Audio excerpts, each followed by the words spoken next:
اعوذ باللہ من الشیطان الرجیم بسم اللہ الرحمن الرحیم۔ اے ایمان والو، بے شک تم میں سے دو لشکروں کے مقابلے احد کے دن جو لوگ پیٹھ پھیر کر بھاگے تھے، انہیں شیطان نے ان کی پاس کاموں یعنی رسول صلی اللہ علیہ وسلم کی نافرمانی کی وجہ سے پھسلایا تھا، اور بے شک اللہ نے انہیں معاف کر دیا۔ بے شک اللہ بخشنے والا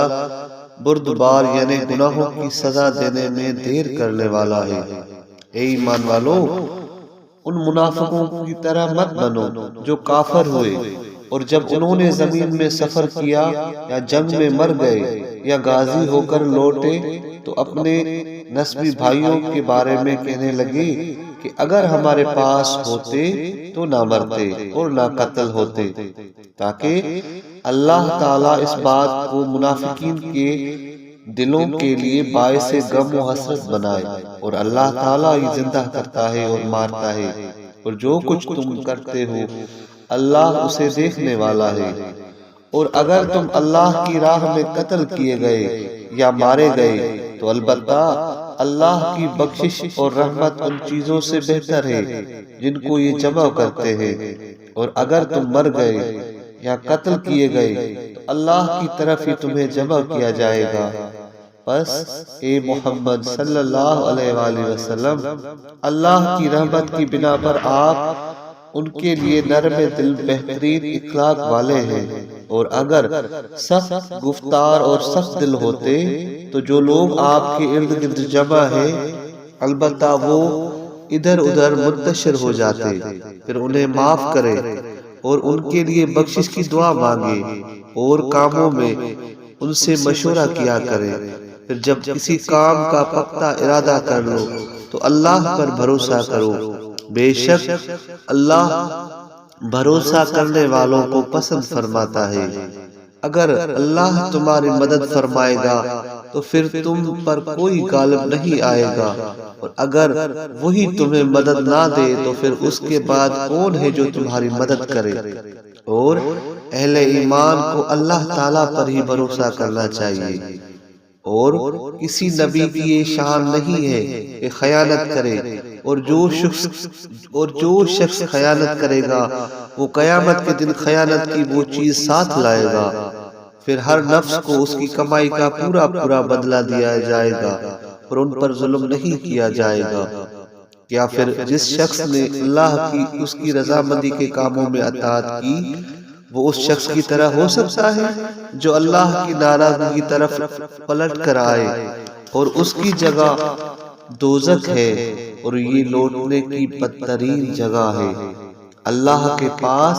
اس کی رضامندی کی اطاعت کرنے والوں کے لیے درجات ہیں، اور جو کام یہ کرتے ہیں اسے اللہ دیکھنے والا ہے۔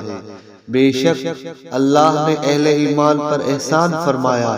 جبکہ اس نے ان میں سے انہی کی جنس یعنی بشریت سے ایک رسول کریم صلی اللہ علیہ وآلہ وسلم کو بھیجا جو ان کو اس کی آیات پڑھ کر سناتا ہے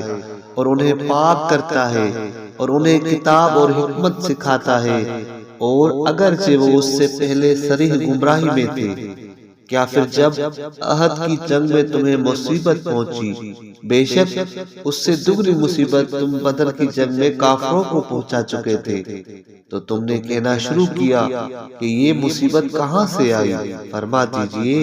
اے محمد صلی اللہ علیہ وآلہ وسلم کہ یہ تمہارے اپنے نفسوں کی طرف سے ہی کہ مقرر کردہ جگہ سے ہٹ کر تم نے رسول کی نافرمانی کی۔ بے شک اللہ ہر چیز پر قدرت رکھنے والا ہے۔ اور دو لشکروں کے مقابلے کے دن